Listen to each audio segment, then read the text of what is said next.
This is take two. This is take two. Hello, everyone, and thanks for tuning in today to Canadians with Disabilities and Their Allies podcast, also known as PWD Allies podcast, on your favorite app, where you find it available on Spotify.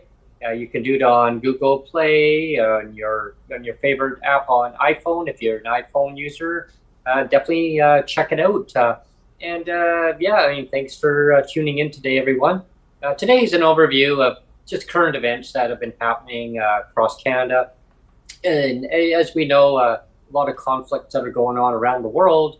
But we're focusing on Canada for the Canadians with disabilities living well below the poverty level in Canada. Nobody should be living well below the poverty level in Canada. Canada is a wealthy nation. They should be taking care of their citizens rather than, with the new development, Bill C-314 got defeated in the House of Commons this week. What's that one? That's the bill that a lot of advocates across Canada have been hoping that the federal government would, basically take not even a pause to completely take a step back and just, abolish it. What that is, it allows people with mental impairments who are disabled, or if they're not disabled, that they can go and seek medical assistance in dying, which is made. I heard about that, but I wasn't sure what the bill number was. Yeah, that takes effect March of 2024.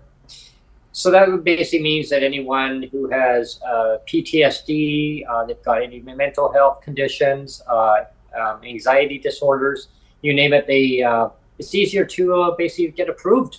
Some people say, wow, rather than getting the necessary resources or financial supports to help them sustain a healthy, dignified life.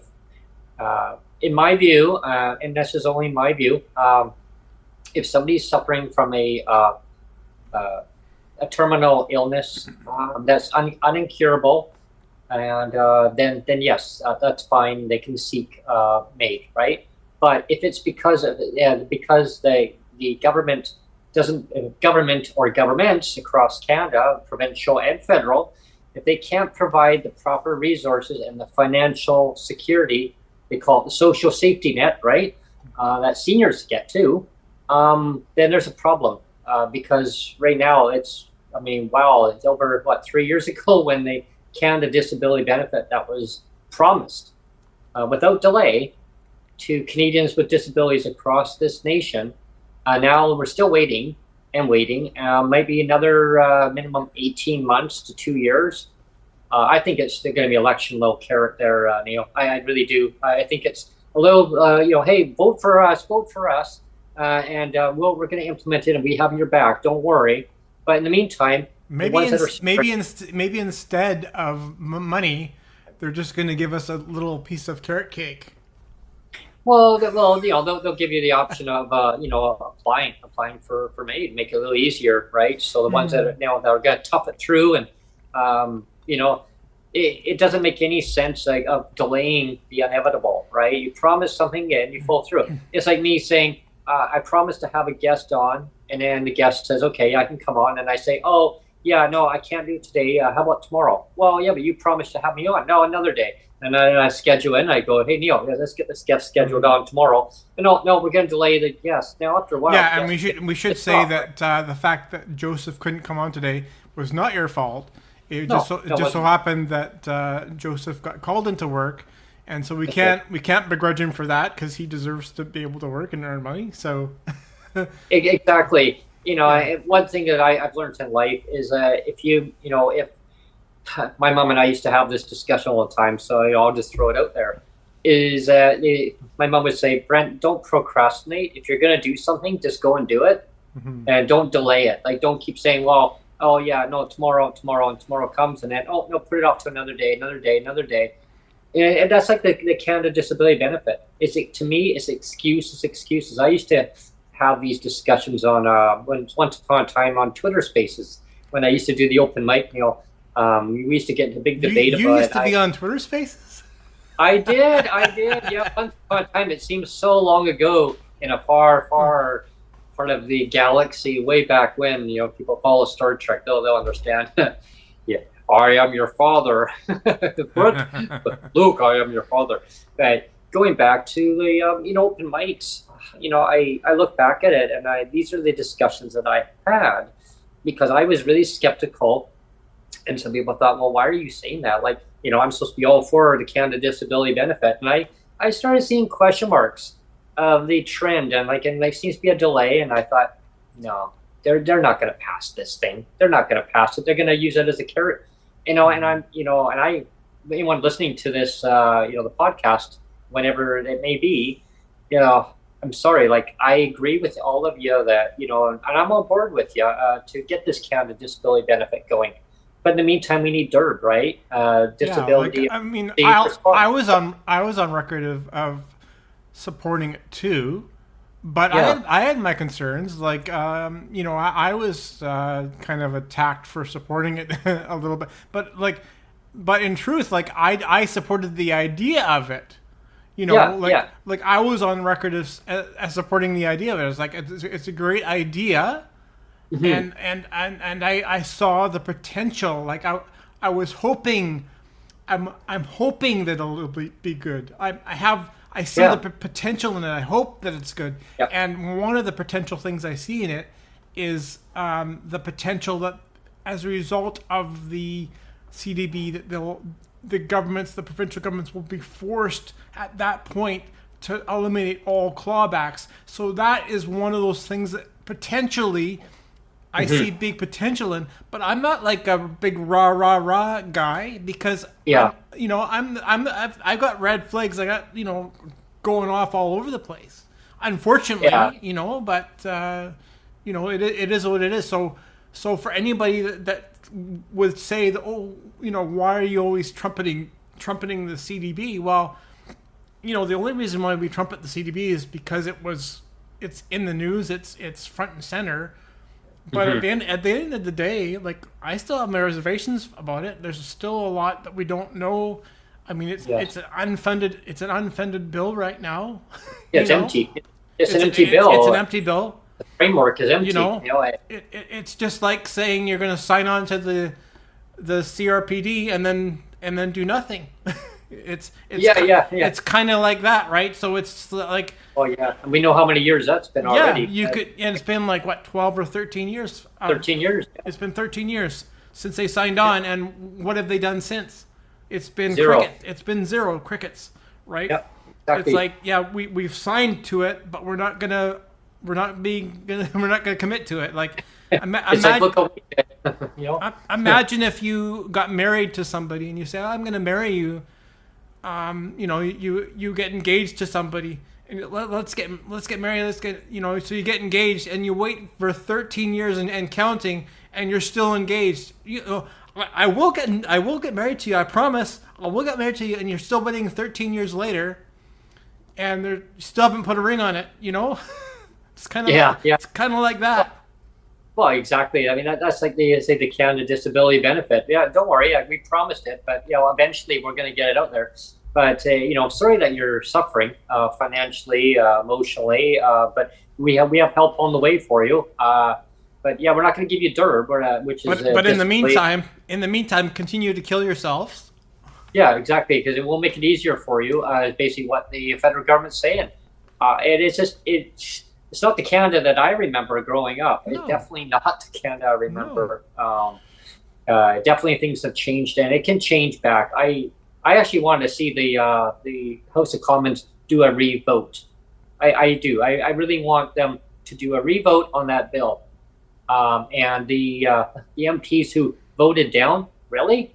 Why did you vote down? Like, don't you want to recognize citizens within your constituency across the Canada? I mean, that we know that's supposed to be good. I mean, welcoming people to, hey, let's be in Canada because we're a great country. Hmm. Well, showing as an example of voting no basically means that you don't care. You don't care about your citizens. Like, yeah, how many people that would look at that bill and go, yeah, I'm really suffering, and let's just go and kill. Let's just go kill myself because I'm now eligible to go and do that. I It mean, I'm not it telling it people is to do it. eugenics. I mean, we have to say Yeah, it. I mean, it is. I mean, there's no it's way to terrible. sugarcoat it, right? I mean, you Yeah, can say, well, maid sounds very inoffensive. If you just say, oh, it's only maid, but then you look at what it stands for, medical assistance in dying, and even that sounds, it's kind of like a softball pitch, right? But I mean, let's face it, it's suicide.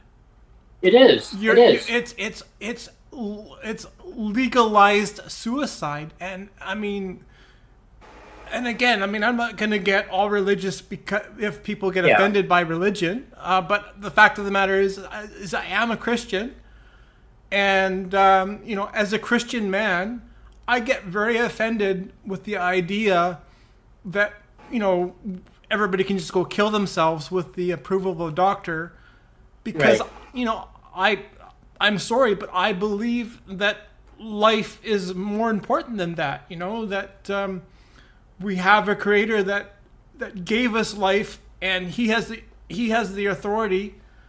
He brought us into this world, and he has the authority to take us out. To take And us out. Yeah, and yeah, he's got the only authority to take us out. Nobody else. right.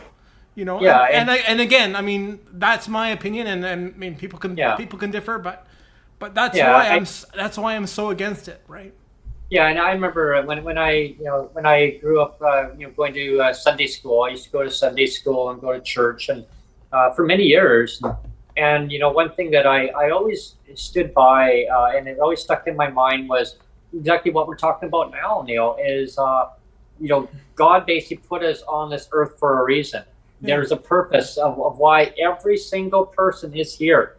They have whatever reason that is. I mean, God knows why we're all here, and I mean, to the greatest potential that whatever it is that we can do in society.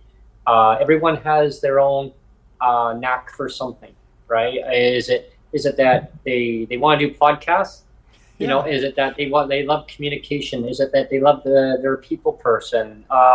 Is it that they love doing crafts? And there's some amazing people, by the way, and I'm not promoting Twitter like for Elon's little X or whatever it is, but there's some amazing people that are on there that promote crafts. If you're looking for crafts people, definitely if you have an account on Twitter, and I'll call it Twitter because until the day it is, there's people on there that are promoting crafts. Definitely check it out because if that's your hobby. There's a lady on there, Elaine, I believe her name is, and awesome crafts that she makes. Check it out. I mean, do you enjoy cutting lawns? I mean, maybe that's what you love to do. You're a handyman. You love to keep busy using your hands, doing weed eating, whatever it is. Driving a bus. Maybe you're a bus driver. You enjoy that customer service, but getting people from point A to point B. Is it you love working on the ferries, BC ferries? I mean, it doesn't matter whatever it is. Are you a weather enthusiast? And there's lots of them on But social media. even those, I mean, let's I mean, I've said before too. I mean, that we know that a lot of the world is based on work, right? Because Yeah, whenever you meet somebody for the first time, what's often the very first question that you ask somebody when you first meet them? often, What do you, yeah, what do you do besides like what's your name? The very next question after what's your name is what do you do for a living, right? So Yeah, exactly. that proves that we're a very, very work centric society where it's like we value work above everything else, and I mean that's not necessarily a bad thing, but at some point you have to realize that it's people have value just as people, and it doesn't have, they don't have to be tied, their value doesn't have to be tied to their work. I mean, exactly. I mean, it's like you have mothers and fathers who they're at home and they take care of their loved ones. Whatever it is, are they caregiving? Are they looking after their little toddlers at home? I mean, yeah, that's what they do. Or there's so many aspects of like work doesn't have to be tied to who you are. It's like, well, this is your job. Well, this is who you are. That's what you need to be doing. Well, no, that's not what you need to be doing. You can be doing whatever you want to do, but be given the proper financial income for whatever it is, in order to buy what you need in the economy, like your businesses around you to support whatever it is. And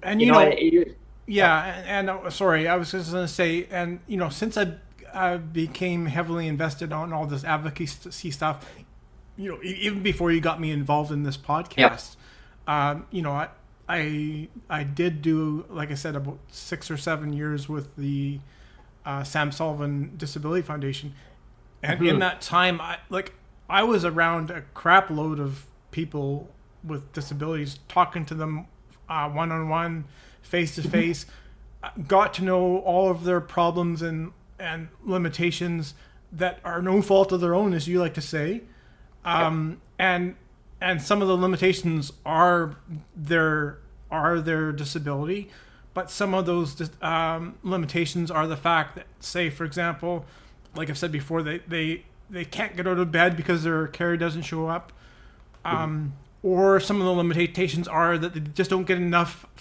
They don't get enough support, and that there we can blame the government, because I've heard countless stories of people like are starving themselves, not eating, or if they are eating, they're not eating properly, or they're in a really unsafe, unhealthy housing environment with in all kinds of bugs or rodents, or I said, smelly carpets, the whole gamut, right?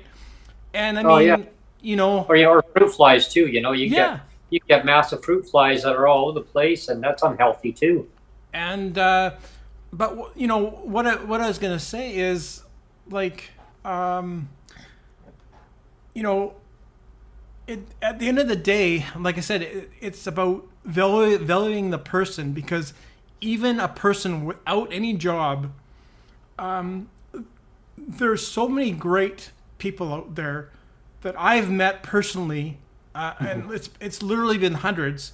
I've literally met hundreds, and we're talking one-on-one relationships with these hundreds of people, and they're great. And a lot of them have never, were trying to get a job, had never held a job, but I mean, they're still.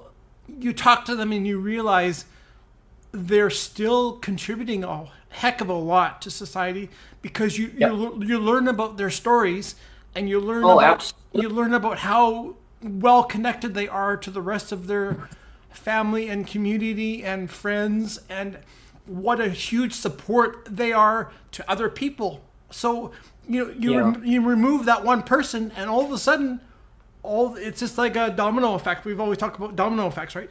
You remove that one door down, and then you remove that one person, and all of a sudden everything else crumbles, right? So even if this one person doesn't have a job, they're still upholding so many other relationships. You can't. They're networked with other people, and a job should never define on who the person is. I've always stood behind that one, even since I was a little kid. And my next door neighbor, I used to call him Old Man Walters, and hey, you kids, get out of my wood pile there. And we'd build a little fort inside, and he used to get so mad with us. And hey, come and find us, Mister. But he taught me one thing. He says, a job, because I said, well, can I cut your lawn? And he says, I don't know, can you? And I said, well, okay. So I cut his lawn, but then of course I'd suffer from allergies, and of course my eyes would just be poofed right up. And I said, do I have to do that? He says, no, you only do that if you want to cut my lawn. And of course, many decades and decades ago, Neil, I mean, money, $5 bill. Wow. You thought it was a lot. It was a lot of money. Yeah. Yeah. I mean, wow. He says, here's $5. For $5, $5, I could have bought 20 chocolate bars. Imagine that. $5, 20 chocolate bars, no tax. Exactly. There was no tax. And people say, what? Tax? Oh, yeah. I could buy a bag of chips for 35 cents. I could get a chocolate bar for 25 cents. I could get a 350 milliliter bottle of pop. Okay. Yeah, so that's right. And anyway, I could get it for 35 cents. So it came to $1.05. And so I'd give the store a dollar bill. Yeah, paper bill. That's what we had then, paper bills. We didn't have no loop. So, I would just go and do a paper route. So I'd drop a dollar down. Okay, Brent, just bring it back once you've done your paper route, and I won't charge you the 5-cent deposit. Mm-hmm. No problem. So I'd drop it off, and they were busy. Yeah, just put it in our little, we have a little storage room. So just drop it off there, and then I won't bill you. So perfect, right? 3 items. Yeah. No tax, $1. Yeah. Now you can't even buy one of those items for $1. And you get charged that tax and enviro fee now, too, and a deposit. Now, if you're not accessibility-wise, if you're not near a bottle depot, you can now not even take those bottles and cans back. So what do? Like in my building, they have a storage bin now. It's put out in the back. Yeah, you can just deposit it in there, but you don't get your money back. Yeah. Yep. So we just get a bag. I got a big giant Glad garbage bag there, and I just throw it all in there. And once in a while, Sonia's parents will come by to visit. They have to drive all the way from Nanaimo, which is almost a 2-hour drive. They can do it. You can get it done with not a lot of traffic if it's low volume. It can be done in about an hour and 40 minutes, hour and a half, hour and 40. Mm-hmm. But taking transit out there takes a lot longer, and I'm going to dive into that section just in a moment there, because everyone who listens to me on the podcast knows that I'm really, really just riled up when it comes to transportation and accessibility. Being trapped in your community, that just sucks. But anyway, so they have to drive all the way up here, and they come by to visit and take us out for lunch or dinner or whatever, and they'll take the whole bag of pop cans and stuff. Why? Because I find that the bottle depot is just not accessible for me. I can't be hauling two or three big bags onto a bus. It's just not going to happen. Bus drivers don't like that anyway. And even if they did like that, the bottle depot that I go to is just not accessible.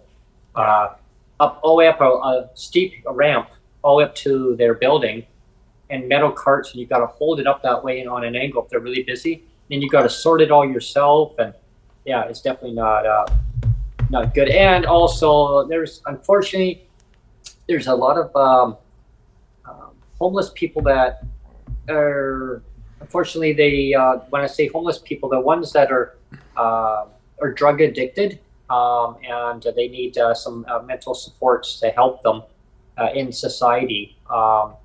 They're around there, and last time we went, they tried actually stealing 2 of our bags that we had. We had just finished bringing them in, and they were unloaded from Sonia's parents' vehicle. They dropped us off, and so they had put them on the sidewalk. We turned around to go and grab more out, and they were ready to take them away on us. Mm-hmm. Like, that's ours. Excuse me? No, actually, we actually collected them. We're actually taking them in right now, and but so that's 2 things that just in the news recently. There's been stats where they said that 2 things, like they said homelessness amongst the elderly group is up to like 20. I think it's 20 or 25% now, and compared to just a few years ago, it was only like like less than 10%. So it's like It- over doubled.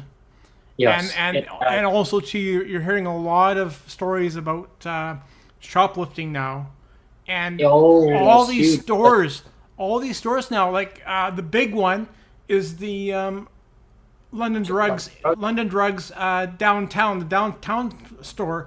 I love London Drugs. London Drugs is one of my favorite stores. In fact, if they could sponsor us, I would like have London Drug stuff all over them, because it's just a store that I love, and one of the reasons why is it's one of those few stores that, I mean, they have a crap load of like camera equipment and stuff, and I love cameras, and it's like I would always go into London Drugs if there was a new camera that came out or a new lens.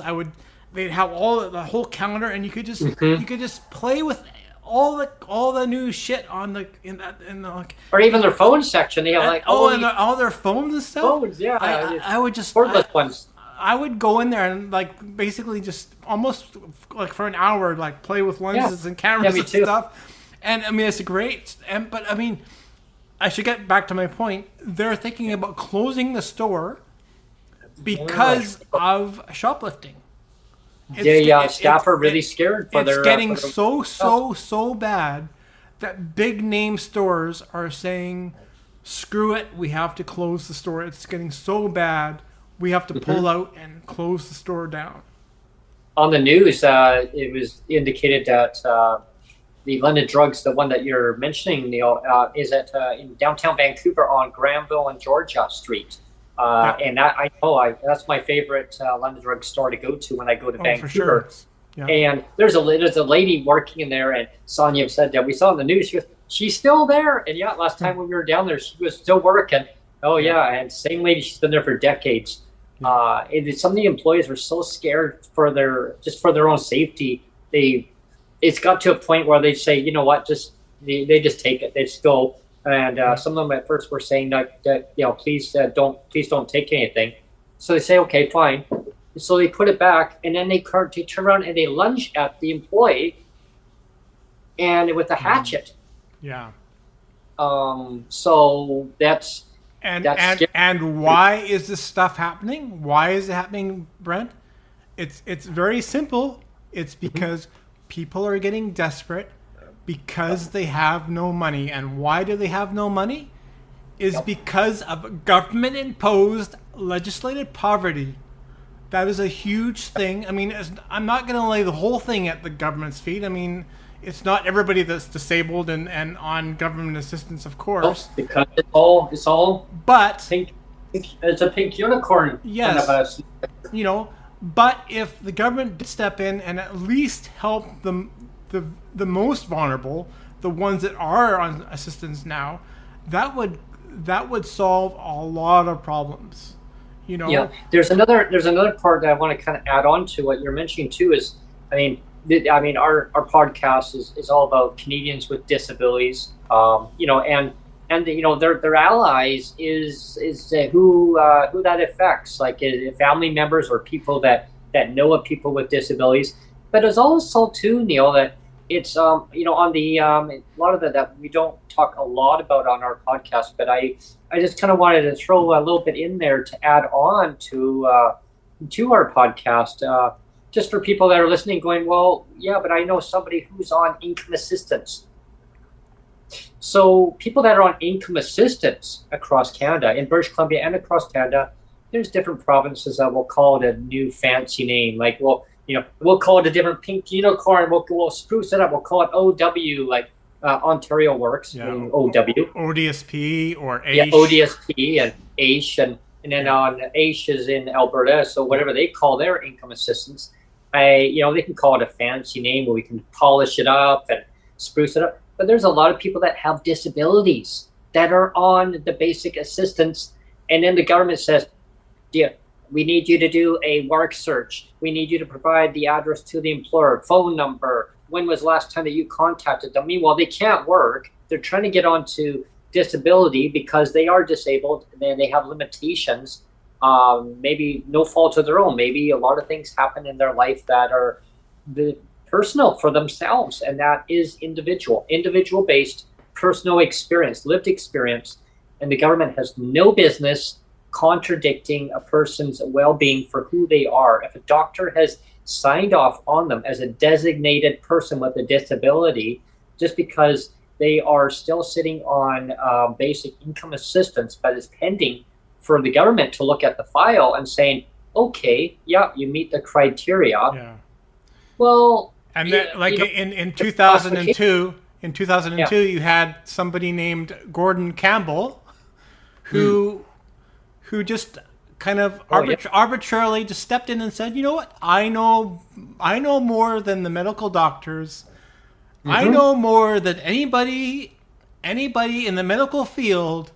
I know more than anybody that has a disability with the lived experience. I know it all. So I'm going to force everybody in the province with a physical disability, screw the doctors, screw the people that are living with the disabilities that know better.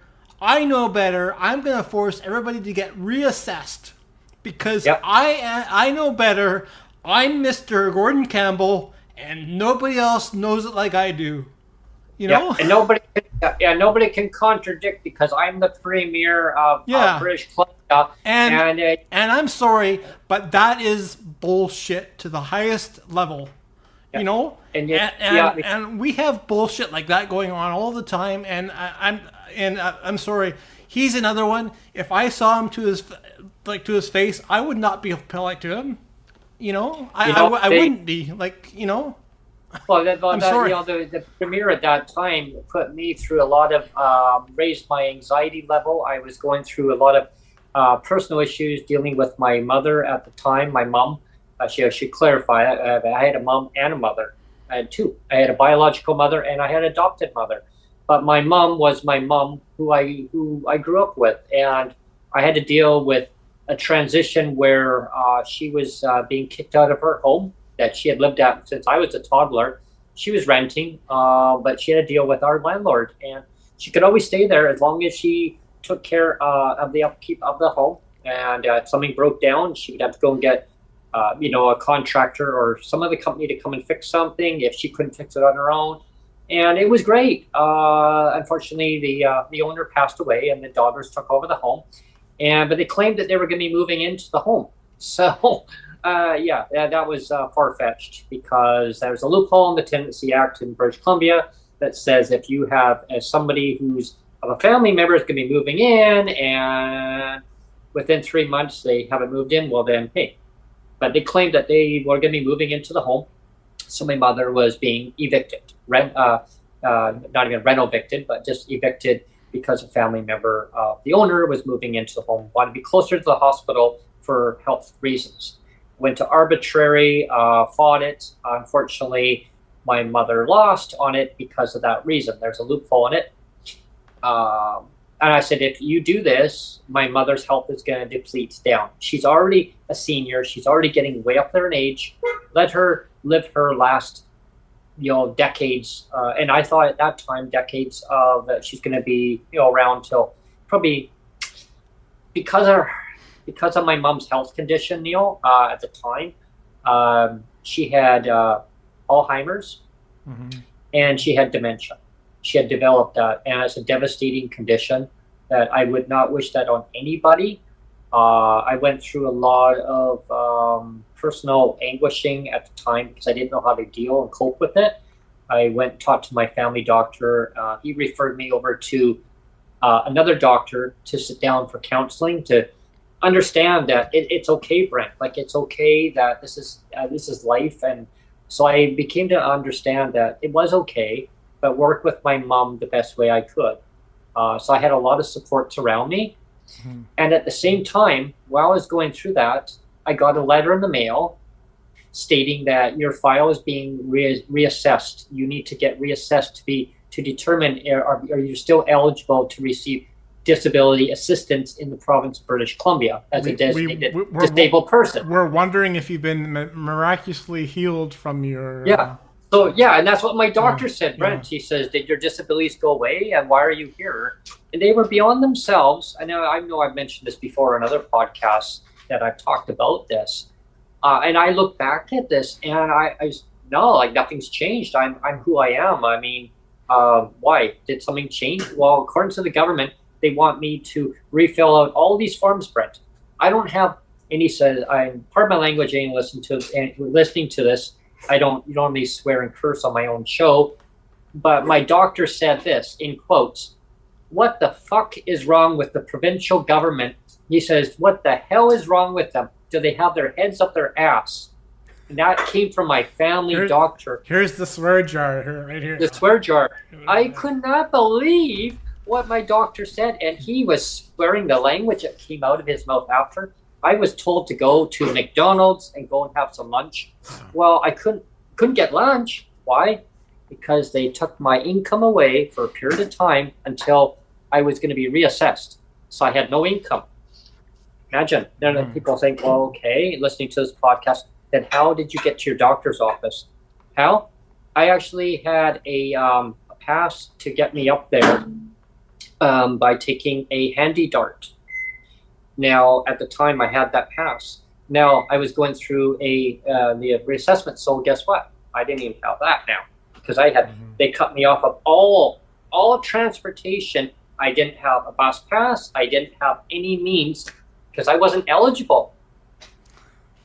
So I had to pay. I had to borrow some money from my neighbor. Can I have some money to put in there? So I thought I had my pass, but it wasn't invalid. It wasn't working, bus driver said. So I couldn't even use it on it. So I had to pay money.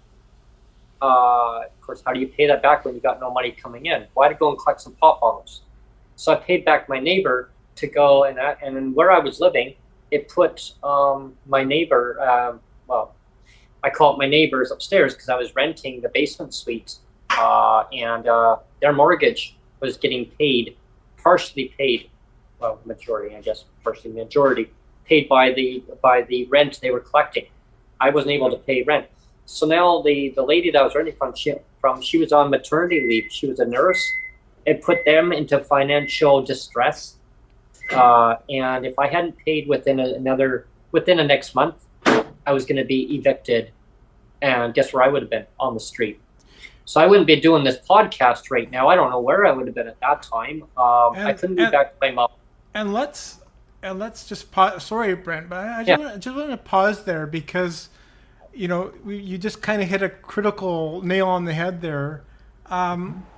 When you talk about, like, you're basically explaining the trickle-down effect of you're being placed in a really vulnerable position.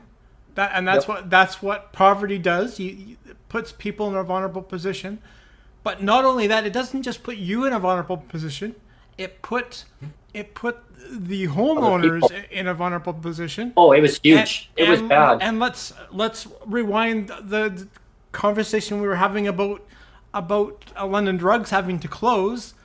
Yeah, same thing. It's the same. It's the same thing. It's all of the theft that's happening because people are desperate. They're in poverty. It's affecting big businesses and all those employees. It's the trickle down effect, right? I mean, for government to say that poverty doesn't matter. Oh, it matters huge. You know, and so it's like we'll keep the poor. It doesn't matter. What matters is to give all these tax breaks to all of the billionaires. That's what matters. Well, poverty matters a shitload because if you keep people in poverty, you're making people desperate. They commit crimes. That means you're upping the crime budgets. You're keeping people less healthy, which means you're impacting medical like hospital budgets. You're impacting landlords that can't pay their mortgages because people aren't paying their rents. And what happened with it though is the old homeowners, it got to a point where they had to cut back on their own food budget in order to, because now the husband, her husband, he worked at a company A. I'll just call it company A here, and it put them into a financial distress where the income that they were supposed to be bringing in was supposed to be for their household income and for to drive the vehicle around, gas, insurance, everything else, right? They just your cost of living. Well, now they had to cut out a lot of their food budget out in order to compensate to cover their mortgage, because I'm supposed to be paying part of their mortgage. Right. My roommate at the time lost the job that was supposed to be. Now, bad timing on that too. Yeah, I lost the job. So now I have no money coming in. So now you got no money coming in from the basement suite. Yeah. So it was a point where I was told by the lady, and she was on maternity leave. She was going to be having her child soon, and she says, "Okay, you may have to move back to your mother's, Brent, or back to your mom's." And I said, "That's not possible. I guess I would have to go on the street if the government can't get it together." Okay, well, you've got 1 month to figure it out. I'm thinking, oh my God. So I phoned the government. Well, no, we're still assessing the situation. You'll have to be patient, Brent. We're waiting for your doctor's documentation to come back. I said, oh, okay. So what do you want me to tell the owners where I'm living? Be patient. Don't pay your mortgage. Go into default. Lose the home. And I'm going to go on the street, but be patient. Well, no, don't think of it that way. I said, oh, how am I not supposed to think of it that way? Have no income. Can't take transit. Can't get around. And so I guess the moral of the story on that is I got reapproved. So then going forward, when I go to rent somewhere, and it's like the landlord will say, okay, so can I see your reassessment, or what are you assessed for as a designation? Now it shows when my file is open. Well, no, my file was open decade beforehand, which doesn't really mean too much. But the fact is that I should not have had to go through that anguishing pain and suffering. And I told this to my mom at the time, because I went by and her, after I got reinstated, they retroacted back some income to me. So almost I felt like, oh my God, I got a raise. Well, no, it was actually my money, but the majority of it had to go to my landlord, which was almost like a windfall to them. They're like, yay, we can actually pay our bills. I had a lump sum that was given back to me as a retroactive based on inflation at the time. Yeah, go figure, inflation, but now they still won't tie our rates to inflation. So I got a little bit. It helped me buy some more groceries. I was able to take my mom out for lunch. My mom's favorite place. We went to a little 50s, 60s diner. Oh, she loved it. She loved it. Oh yeah, I know you. How you? Oh, now I imitate it. How are you doing, sir? Oh boy, you're sure growing up tall. I remember when you were just a young guy. And she had a good name for names too. Brent, right? I go, yeah. Oh yeah. Cheesy burger and fries. Oh, you bring mama in. I go, yeah. Cup of tea, right? No coffee. Oh, you had to throw me off. I go, milkshake for me. Hang on. Strawberry. I go, wow, you got a good memory. Okay, cheesy burger, fry, and strawberry. Dodge. Yeah, good for you. Milkshake's gonna be bigger than you, Brent. So yeah. Anyway, so I took her in and I told her what was going on. My mom was livid.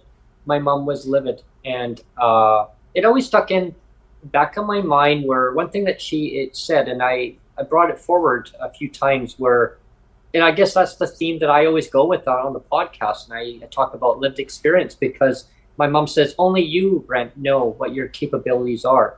I know what your capabilities are, but only you really know what you can and cannot do. Doctors, they can think that they know what's best for you, but only you know. They make an educated guess, yeah. Yeah, because if you're pain and suffering, well, where is the ache coming from? They can only guess where it might be coming from, but what is causing it? Or I think one thing my doctor always said to me too was, okay, well, why do you want to apply for disability assistance, Brent? I go, because my mom feels that I'll be well protected in case that I can't do the kind of employment that I was doing at the time. And go figure, knock on wood, that actually happened. Because he says it will happen. Hopefully not anytime soon. And sure enough, he was right. But like I say, a job shouldn't justify who a person is anyway, right? So going back, I remember saying to him about that, and he said, okay. He goes, you know that it used to be a pension, Brent.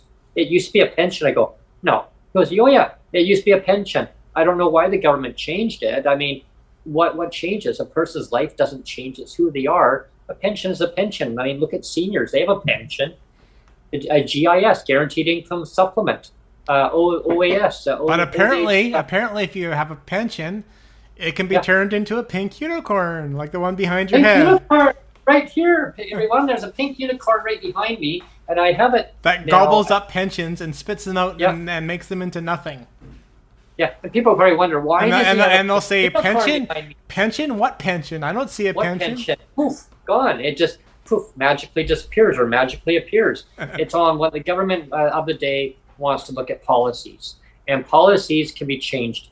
So I guess to conclude on that one topic regarding what I went through is, so the government said, okay, so you can just go and pay your landlord. So I did, and I was warned that if that happens again, if it ever happens again, I would have to move back to my mom's. And I said, no, it won't happen again. How do you know that? How do you know that the government's not going to go and screw around? And this was a registered nurse. Mm-hmm. Just at the time that I was renting from, she goes, how do you know that the government won't screw around? I mean, they messed with our livelihood, Brent.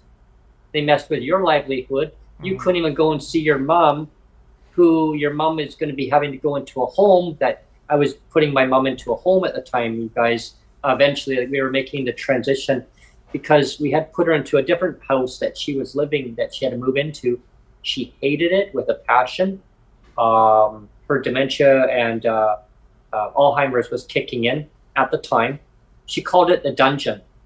She didn't like it. It had a brick wall on the one side, wood on the other side, but a brick wall. She couldn't put pictures up because they wouldn't stay on brick. On the wood, it was so solid, no pictures would stay up on it. Mm-hmm. So she got tape. My brother came along and put tape and taped up pictures to make it look home. As home, I guess, is he could make it feel for her.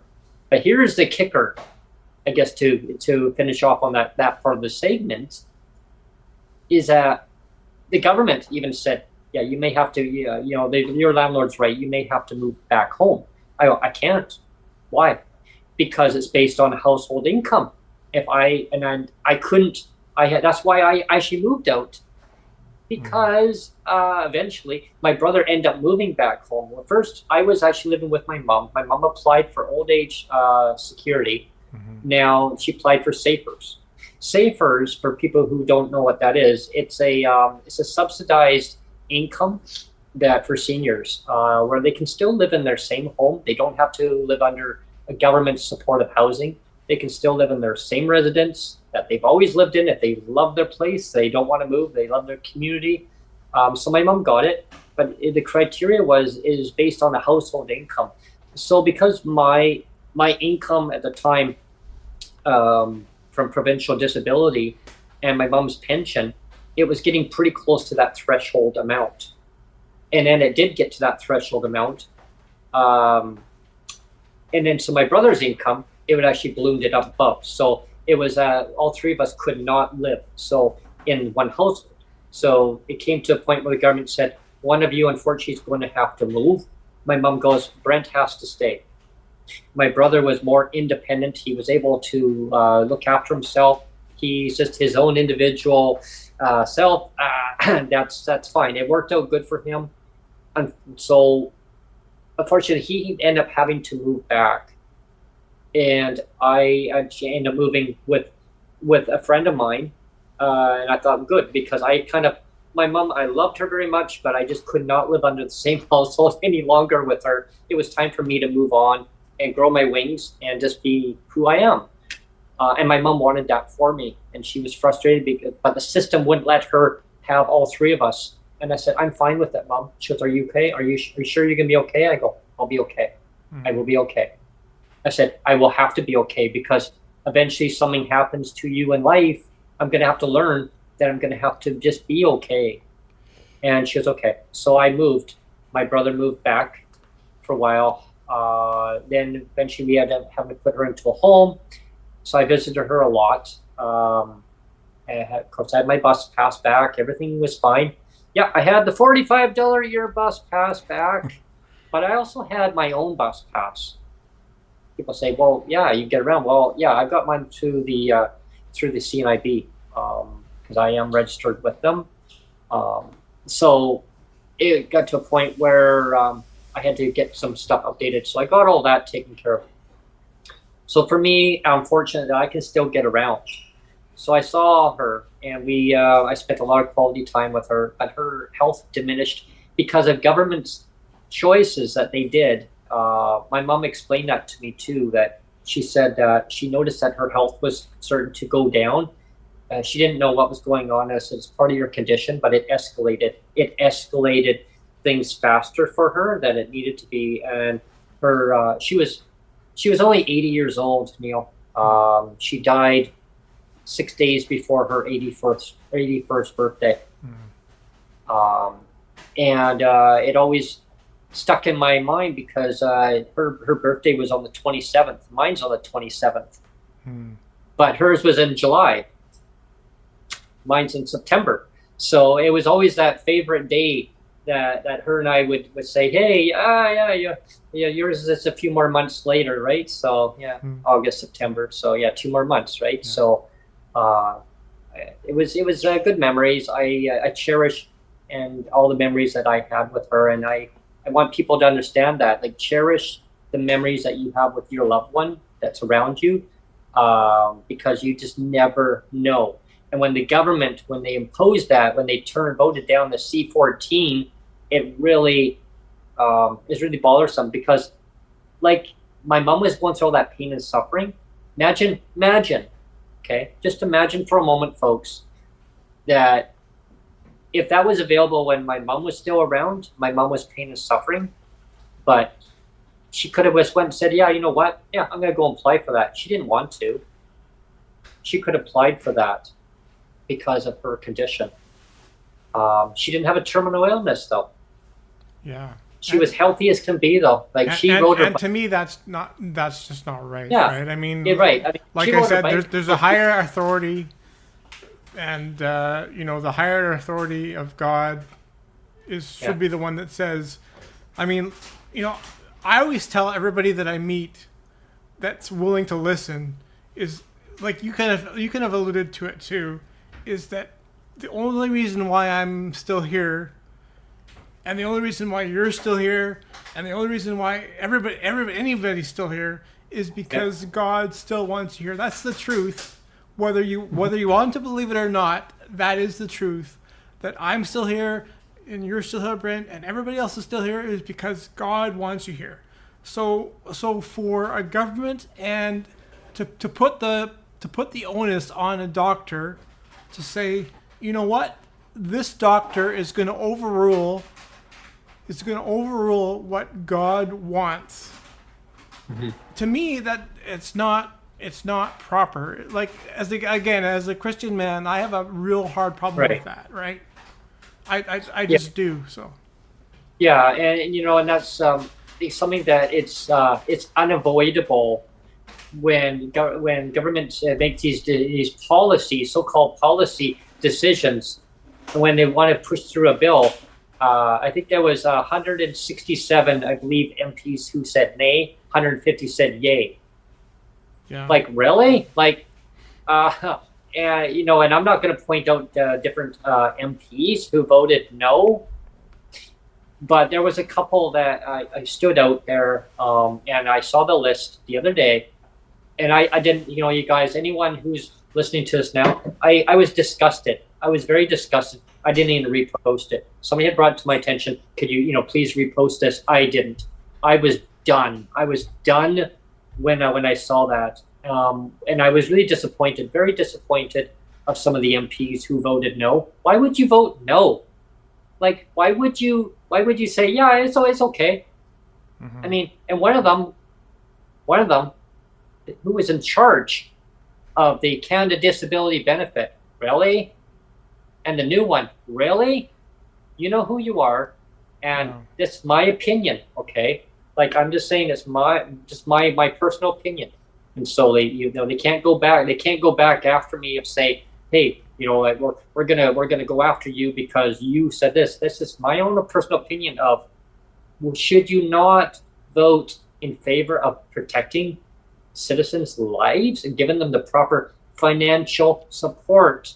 That's all Canadians with disabilities are asking for. Yeah. Why? You promised it, though. You promised it. You don't just say something and they go, yeah, you know what, I changed my mind. No, but you promised it. People's lives. And it was promised 13 years ago with the CRPD. Right. Exactly. It's like that 13-year engagement. I promise that I will marry you one day. Yeah, but don't worry. 13 years and counting. And here's the sad part is that the provincial governments have been waiting. They've been waiting on the federal government because they said they were going to do this. So they think, okay, we don't have to now raise the rates up to a livable income.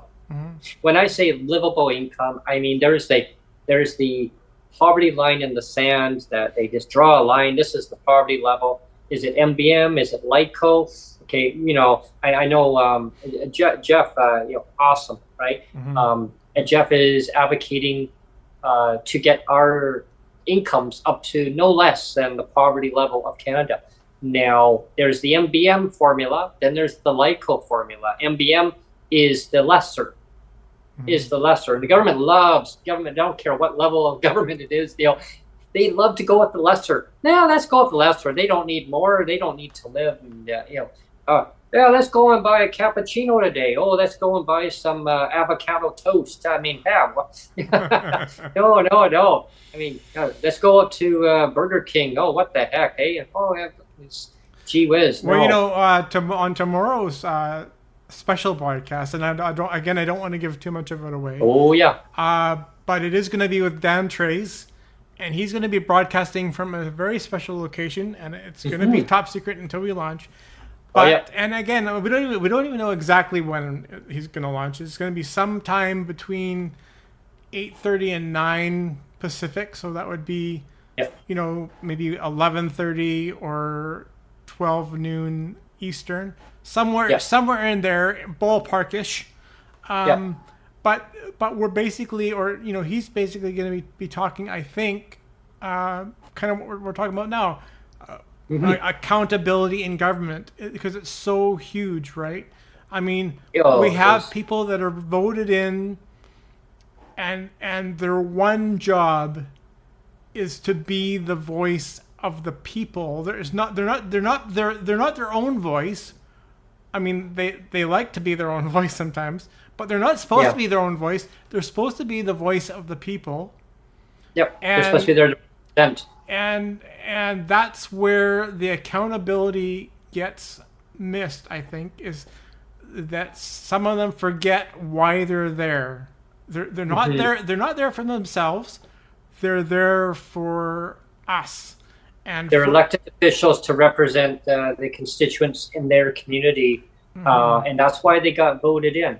Now, if the party brass basically tells them, no, you're not allowed to advocate what's best for of your constituents, what's people in your community, there's a problem there. Big problem. A huge problem. Now, is it the stakeholders that are telling the party brass, no, you can't do that? Okay, well then I want the stakeholders, I want the shareholders, I want them all. Just come on to a Zoom. Like, I invite you to come on to the show and let's have a round table. Like, we have round tables every Monday now, folks. So if you're listening to this, and I don't know how many more people, chairs we could gather up around the round table. But we have a nice group that we have, and we talk about basic income. We talk about different viewpoints about UBI, basic income, GLBI.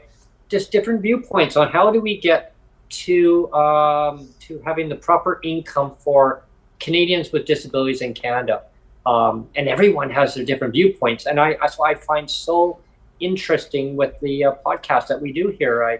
I hear different viewpoints of people of what they want to see happen, lived experience. Everyone has their own individual lived experience of what goes on in their life, or what do they see from a different lens, from say an ally who knows somebody who has a disability, or how it impacts their lives, maybe a family member. So whoever it may be, I mean, definitely, if you want to join in our roundtable, you think, hey, GLBI, that's great. We can have other roundtable discussions too. Like, so I welcome, like, and I feel like a cheerleader. Give me a G. Yeah. Give Yeah. me an L. Give me a B. A Give me B. an I. Give me an I. GLBI. And then we can do one for Derb. Give me a D. E. Give me an E. Give me an R. Give me a B. Give it all. Yeah, there you Promise go. it. Or how about promises? Yeah. How about we can CRPD because you promised it CR 13 years ago. 13 years ago. Yay, 13. And there's still no commitment. There's still no accountability in government. Nothing to see here, folks. Because accountability doesn't matter. It's all talk. It's all talk. Yeah. You know, that's when it comes to roundtables. I mean, if somebody like to come on and organize with us a roundtable, whatever it is, if it's housing, is it transportation, is it about income, is it about accessibility of housing, is it about businesses that don't have the proper adaptive platforms to go up onto a mobile scooter, mobile device getting in, or the door's not equipped to getting you into that business. What would you like to see? Like, we can make roundtables based on so many different discussions. I think that would be fantastic as an add-on to the show. I can even call it the square table. Yeah, we can call it the square table instead of round table. We could call it rectangle table, whatever we want to call it. The table of misfit toys, as I like to say sometimes. Yeah, yes. And the next part I want to jump into is quickly is about transportation. Now, everyone who listens to me rant and rave about transportation, I'm really eager to get a lot of the infrastructure fixed when it comes to people being able to get from one community to another one. I mean, really? Why can't you get from one community to another one? You can go to, but you can't get back to the community that you left from. Now, we've got a huge systemic problem when it comes to transit, about accessibility issues here. Just recently, I was Sonia and myself, we went to the BC legislature in Victoria the last 2 days. We actually went on Wednesday and Thursday of this week. Yeah, we showed our faces around, and then we're going to show our faces again next Tuesday. Did you show your face with the unicorn bag? Did you put the unicorn bag in front of your face? Oh, say yes, hi, yes. Oh, hi there, everyone. Yeah. Who am I going to be today? I'm going to be this one, or am I going to be this person? Because it changes, right? But getting back to that is being silly for myself. However, being there advocating, we bumped into Sonia? Who did we bumped into the mayor? Didn't we?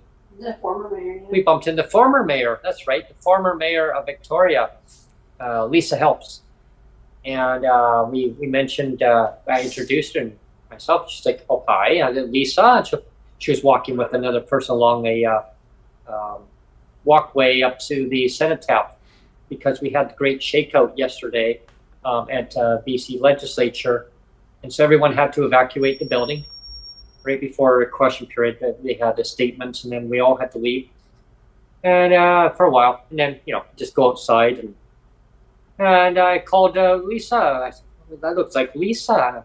She didn't know who I was, and I called her out, and she said, "Yes." She turned around because she was walking another lady, and I said, "Yeah, I was just wondering. I want to introduce myself."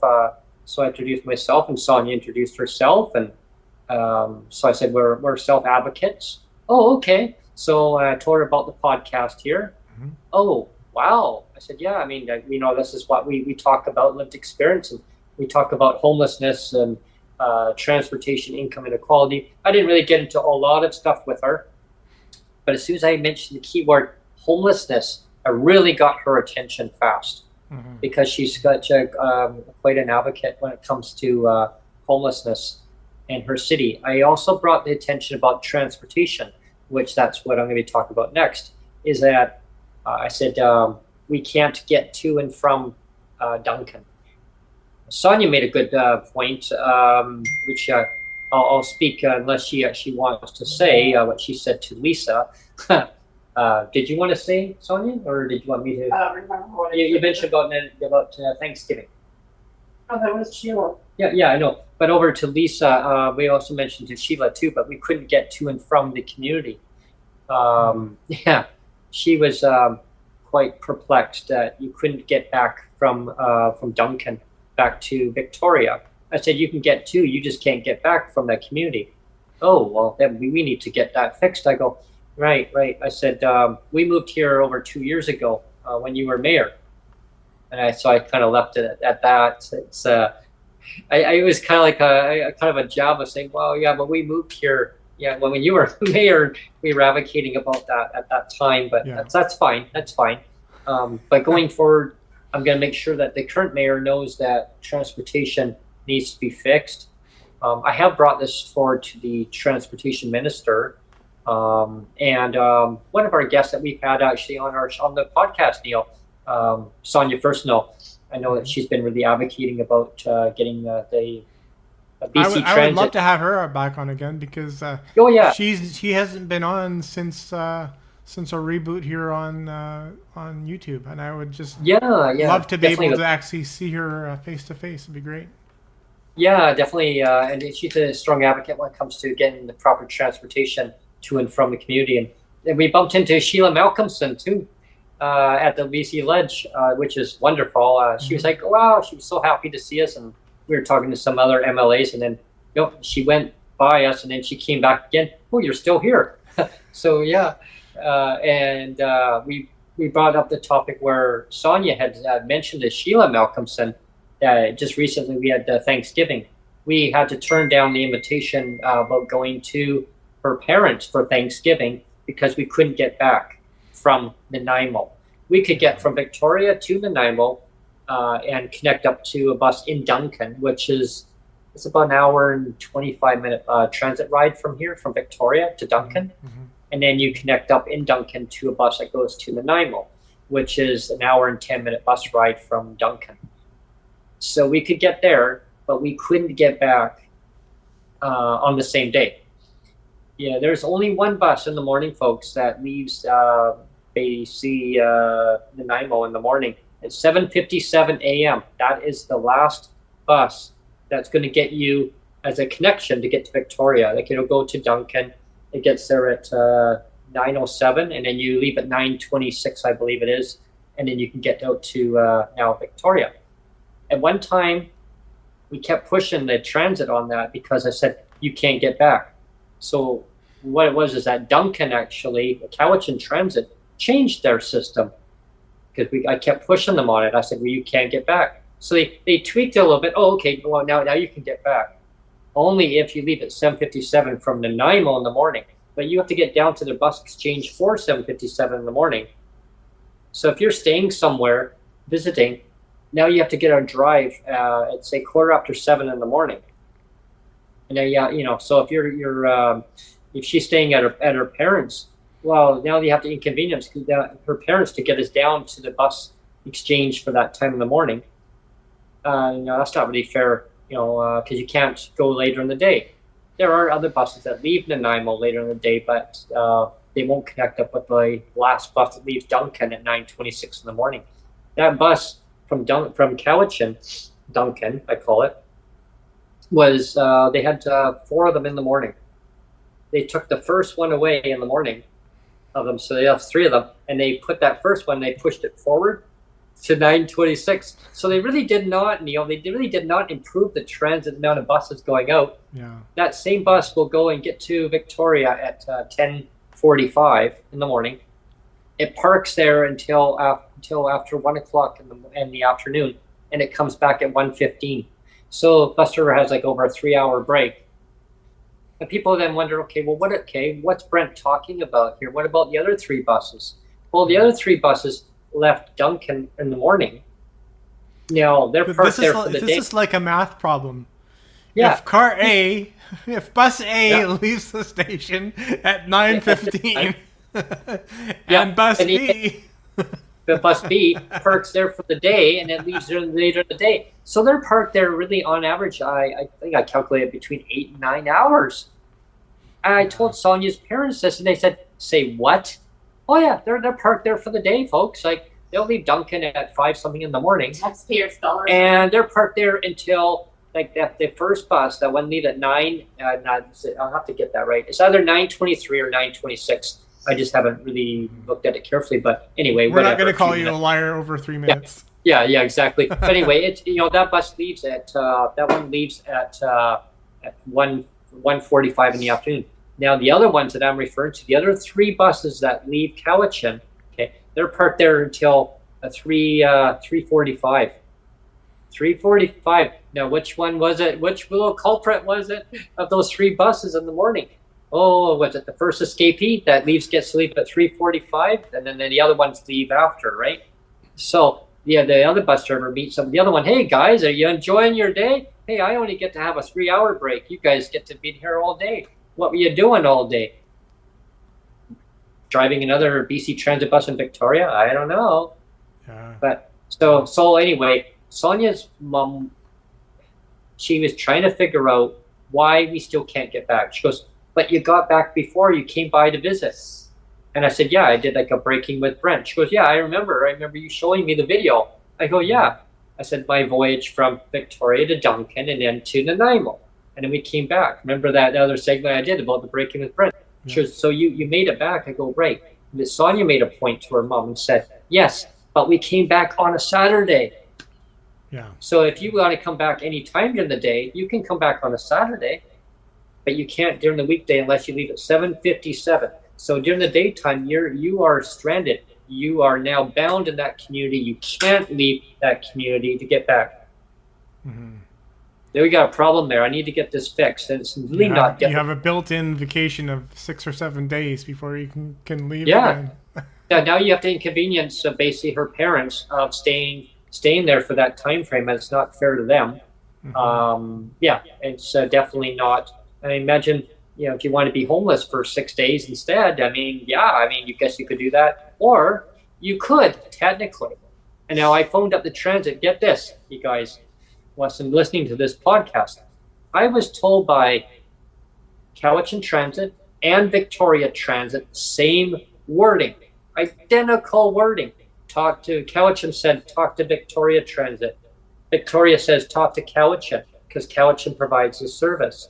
But what they also both told me in 2 different wording, in 2 different statements, was, well, you could go from Nanaimo, you could go from there, once you're there, and go and take BC ferries from Nanaimo over to Horseshoe Bay, and then take the bus from Horseshoe Bay into downtown Vancouver, take that bus and from there and jump onto the Canada line and take it out to Bridgeport Station and go from Bridgeport Station out to Tsawwassen, however you want to pronounce it, and then take BC ferries from Tsawwassen out to Swartz Bay, and then take the number 70 or 72 bus from Swartz Bay into downtown Victoria.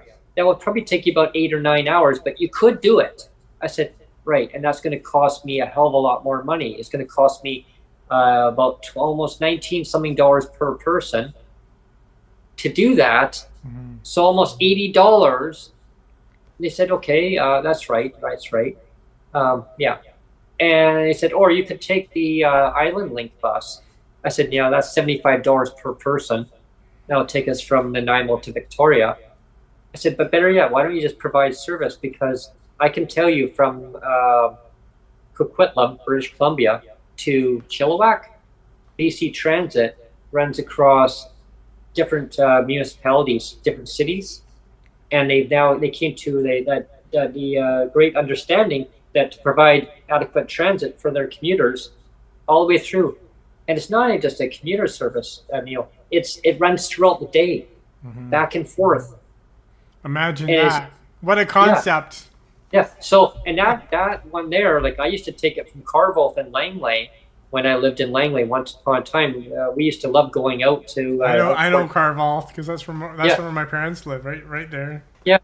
And so they have a huge bus exchange there, and that was one of our favorite areas to go because we could go right up to Chilliwack and jump on the number 66 all the way to Chilliwack, and that's something that it's a great adventure because it feels like you're going away somewhere. You actually feel like, oh, hey, I'm on an adventure. You're taking a transit bus all the way out, hour and 10 minutes, you guys, on a transit from Carvolth to Chilliwack. it now starts in Coquitlam. So now from the SkyTrain, so now it's going through. So it's another about 25-minute add-on to that. If they can provide, BC Transit can provide that, they can provide a direct service from Victoria right to Duncan and connect up to Campbell River, Comox, Courtney, wherever it is, right? It can be done. It's all that political red tape that just needs to be cut. I can get scissors. You guys need some scissors. I can get a pair. I'll probably go to the Dollarama. I can get a pair of scissors. Cut for that. I'm still waiting for SkyTrain to come out to Newton. Well, apparently there is plans of a rapid bus. They're planning on doing a LRT. I think that's what I heard in the vision, 10-year vision plan. But I mean, they were gonna do a light rail originally. They were. Then it got scrapped. By the and I was mayor. so sad though. I was like, oh crap! I was like so looking forward to it. I remember the day, Neil. I was livid. I was streaming. The words that came out of my mouth. I was watching a live stream on a transit. They had a transit debate, and the chair for the transit, is it Mayor Cote? I think it was. What his name? He was actually in charge of it. Jonathan Cote. He was actually the chair for the transit. And they had the mayor. Well, we know who the mayor of Surrey was. Mm-hmm. Well, the new mayor of Surrey is not winning my vote now either, because she's like digging her heels in about the police, and it's just this decision's already been made about Surrey getting its own police force, and she's like, no. And she's costing my taxes were so bad this year. I can't imagine what they're next year. There's just going to be gross. It's going to be so much. And it's all because of her. She's saying, I promised that we'd go back to the RCMP. Well, that ship has sailed, as we say, but she doesn't. She doesn't want to admit that it sailed. That we're going to go and get a Surrey police force. It's like, no, I want RCMP still. That's like the ferries now sailed away, and now we need to swim behind it because no, I need to get on that ferry. But you're not going to make it on that ferry. Yes, I will. Damn it, I need to get on that ferry. And meanwhile, they're saying, captain's saying, hey, we're full steam ahead. Who's that behind there? We can't turn around and go back now. We'll just get a lifeboat and we'll throw another. Here, jump in. So the fact on that is the light rail could have happened in Surrey. The previous mayor ran on the platform, said no, if he was elected, he was going to scrap that. But he said he could build a SkyTrain. You could do it cheaper. He scrapped that whole plan, and it would have already been built. I saw the plan. It would have been great. Surrey Centre all the way to Newton, and then from Surrey Centre all the way to Guildford, and it was going to interconnect, and then it was going to go from there all the way down into Langley Centre, and it would have all been built by now. And now they had to completely scrap it because the mayor said, if any of you vote down what my decision is, don't go. If you don't do it my way, then I will vote it down. I will vote it down, and they needed his vote. So they had no choice but to do it, and so they said, the whole thing would have been completely scrapped, like if they didn't go with his idea. This gets back to government accountability. We're talking about municipal governments now, and it's like where the leaders in government are saying that they're putting themselves ahead of the public voters, and that's not proper. Because I remember in the meeting where it was saying that we can build the SkyTrain from Surrey Centre, from people that are familiar with the Lower Mainland, British Columbia, from King George Station, and so we can build the SkyTrain from King George Station to Langley Centre, which is I think 18 kilometers, I believe, in length, give or take.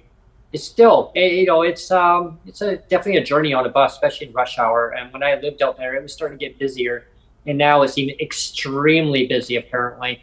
So they desperately need that LRT, but now they're going to go with SkyTrain because the mayor said it was cheaper. Well, no, Mr. Mayor, previous mayor, sorry to burst your bubble, but guess what? The price now for that SkyTrain is way up there. But he said he could have built get that same SkyTrain or built for the price of the Evergreen line. That was the argument. That Evergreen line that they was built, yeah, it was going to be the same price. And all the mayors said no, there was no way that it was going to get built for that. That was a different time era when the building costs were actually lower. Mm-hmm. And as things get delayed, guess what happens, folks? It's like housing. It gets delayed. Guess what? It gets more expensive, more expensive, more expensive. Mm-hmm. I know that by talking to developers too.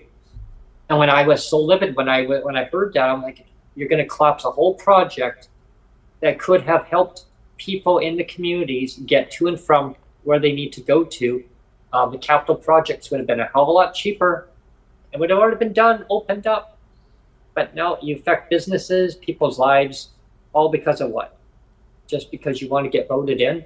I mean, there's a difference between just getting voted in and trying your best. You do the best you can and say, look, I'm going to do the best I can. I'm going to try.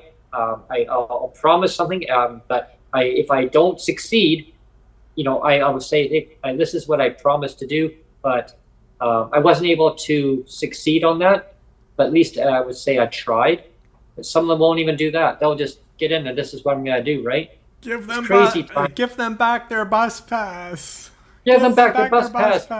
It's the basic essential things of the basic means of service to get you from point A to point B. And then it's like, whoops, did I say that? Did I say that? Did I actually say that? Don't worry. It's the other government, they dismantled the whole computer operating system. But hey, that's okay. Seniors still have theirs. Anyway, Brent, we've been on for almost an hour and a half, and this was and this is only supposed to be like a 15-minute quickie. I shouldn't say quickie, but a 15-minute mini podcast. But we've been on for an hour and a half. So I didn't know if you want to wrap it up, or did you want to mention who might be a future minister coming on? Because I think you were kind of maybe going down that path. Especially when I was talking about transportation. Mm-hmm. Definitely a future minister. I'm really excited to have a minister coming on talking about transportation. Someone that I've been trying to get onto the show for quite some time. And ironically, Sonia and I bumped into the minister at the BC legislature yesterday. And Honorable Minister Malcolmson saw us talking to the minister that I'm going to mention that's going to be coming onto the show. I just don't know exactly when, but the minister does want to come onto the show. And of course, Minister Malcolmson said, "Oh no!" She says, "I was supposed to introduce Sonia. Sorry, Brent. I'm so sorry. I was supposed to introduce you to him." And meanwhile, the guy's right there. I said, "It's okay, Sheila. It's okay." "No, it's not okay, Brent." She started saying, "No, it's not." I said, "Sheila, it's okay." I introduced myself to the gentleman, and his name is Honorable Dan Courtier, and he's going to be coming on to our show, onto our podcast. It's Dan Coulter, isn't it? Coulter? Courtier. Is that how to pronounce it? I'm not sure on the pronunciation actually. Yeah, I thought it was Dan Coulter, but I could be wrong. I could be wrong. I'm not very good with pronunciations, so. Me too. I messed up that. I messed up that one guest that I had on from back east, Ontario. Oh boy, that was. I felt bad. I really felt bad about that. Anyway, we can put his name at the bottom anyway. Yeah. and then the pronunciation won't matter. And then and I apologize to you, Dan, if I don't pronounce your name right when you come on. You can correct me. You can just get that, just whip out and say, "No, Brent. Wow, no." But it's all good. But Sheila wanted to introduce Sonia and myself to Dan, and it's going to be really exciting to have Dan on. And speaking of Dan, Dan Davies, Honorable Minister Dan Davies, I bumped into Dan too. And Dan's going to be wanting to come on to the show, Neil. I just don't know when, maybe in about 3 weeks to a month from now, probably sometime in later November. Would probably be a good time. We're going to get him on. Dan's just going through some other personal stuff right now, so he's not going to be able to make it on. I will be seeing him at the BC Legislature next week sometime, but I just don't know when. Family stuff he's got to deal with, and that's okay. But I'm looking forward to having him on. He's Dan Davies, as everyone knows, is the official opposition critic for the Ministry of Social Development and Poverty Reduction, who the minister who I've had on, which is the current government, Honorable Sheila Malcolmson. You know what would be a fun show? Yes. Is to have Sheila and Dan? and Dan on the same show. Wouldn't that be fun? Wouldn't that be fun? Yeah, that would be great. I wonder if they would do it. Honestly, yeah. I think it would honestly be a great show, wouldn't it? Though. Oh, that would. To have that like a tete-a-tete where they have their two positions and just have it like a civil sit down conversation. I think it'd be awesome. I don't know. I don't know if they would go for it, but it would be great. Almost like a question period, eh? No, I would love that. Oh, that'd be great. And it's almost like when I look back at retro time. I look back and when they had the Minister of Social Development and Poverty Reduction. Actually, back then they called it Minister of Social Development and Innovation. Yeah. And that's when Minister Stilwell, Honorable back then, Honorable Minister. And what was so innovative? Stilwell. What was so innovative about taking away a $45 bus pass? Right. Yeah, when they had Minister Michelle Mungol, and Minister Michelle Stilwell. Mm-hmm. One was the opposition critic, and the other one was the current government. Now, having those two going at it about the bus pass, say, why did you take away the bus pass? The two Michelles, yeah. Yes, and it was fairness and equity in the system. She says, well, how fair is that? Where now you've got the disabled on the bottom of the steps of the BC Legislature out there. We were rallying and protesting to get back the bus pass. Yeah. I remember that. Where were you? Where were you? You know. Yeah. Now I fast forward, but hey, disabled have the choice of $52, have a bus pass, have it, or just take the money. Yeah, we're giving you the choice. It's all about choices, right? Yeah. It's all about choices. Do you want to eat, or do you want to be able to afford a bus pass to take you to a food bank? Where you can maybe get food. Maybe get food, but you may not get the healthy food that you want. You may get fresh, you may not. But if you take away that bus pass because, hey, you need to go to another medical appointment, now I need to use a cab because that transportation didn't get me to where the bus needed me to go. So now you opt out. Now you need to go to the food bank. Well, I can't even get to that food bank. Mm-hmm. I can't get to the grocery store. How do you get your stuff? I don't know. Just give them the bus pass, and they're always going to have it. And then just give them the $52. Now they've got that as an option where they can go and use it for the other transportation. Gee. Now you stick around. That's the thing that kind of bugs me about the whole thing. It's like they take something away, and it's just like, well, if it doesn't work for you, you can figure it out, and it's it's like. It's not our responsibility to figure it out. You can you can apply for a crisis supplement. Yeah. But then you have to prove why do you need that crisis supplement? How come you're not budgeting your money better? Yeah. Why do you need that crisis supplement? Oh, don't you have a bus pass? Well, I opted out. Why? Because I needed the money. Why? I needed to buy fresh vegetables. I need to buy groceries. Oh, you can't go to a food bank?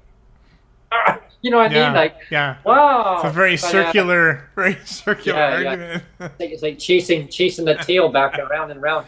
But with that being said, well, I'll do another segment, everyone, regarding this kind of an overview. Every so often, I'll just do a kind of a catch up of current events, what's going on, talk about just different lived experience, things that are going through.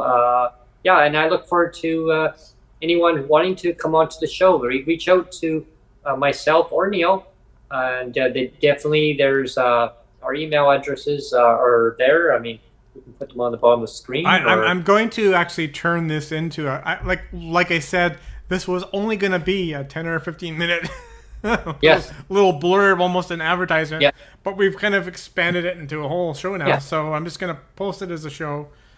Yeah. And and so we'll have the addresses at the end. Right at the bottom. Right at the bottom there. At the end screen, we'll do a beginning screen and an end screen like we usually do it. Yeah.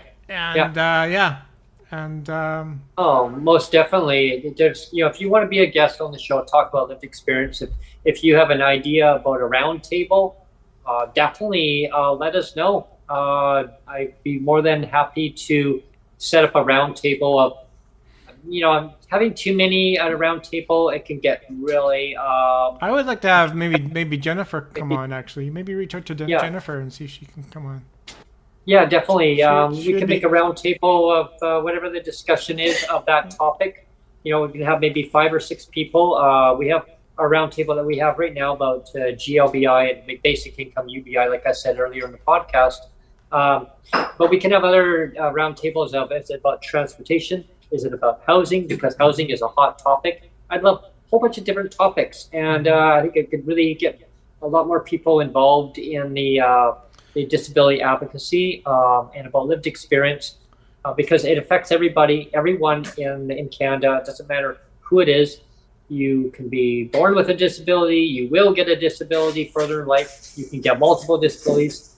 You can get hidden disabilities. And we're going to talk more, diving into that on another segment. Definitely. I think maybe for the next roundtable, because we have been so focused right now, we're talking about accountability, basically, right? Government accountability. And I know tomorrow we'll probably be talking about that as well. And then I can see kind of Monday, kind of jumping off and talking about that as well. I think we're just gonna keep going down that rabbit hole of, making sure the governments that are elected are actually not elected for themselves, but elected for the people that actually elected them. I think having a roundtable discussion about accountability. Mm-hmm. You nailed that one, Neil. Yeah. That'd be good. But I want to thank everyone for tuning in today. It's been a fabulous show, and thanks for tuning in to Canadians with Disabilities and Their Allies. My name is Brent. I'm your host, and thanks for tuning in today, everyone. And we're out.